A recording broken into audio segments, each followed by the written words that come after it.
మీరు ఈ పుస్తకం కొరకు రాకుండా ఉన్నట్లయితే, if you do not come for the rightly dividing of this book, సత్యవాక్యాన్ని సరిగా విభజించేటటువంటి ఈ పుస్తకం కొరకు మీరు సంఘానికి రాకపోతే, if you do not come for the preaching of this book, ఈ పుస్తకానికి సంబంధించినటువంటి ప్రసంగం కొరకు మీరు సంఘానికి రాకపోతే, it's not fruit at all for the church. అది సంఘంలో నిజమైనటువంటి ఫలం కాదు. You see how Christians can look at so many things and believe that those are fruit when they are not.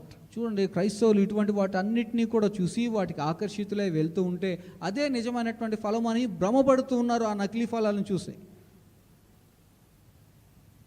A dead Christian does not bear fruit because he is dead. మృతమైనటువంటి క్రైస్తవుడు ఫలాలు ఫలించలేడు, ఎందుకంటే అతడు మృతమైన వాడుగా ఉన్నాడు.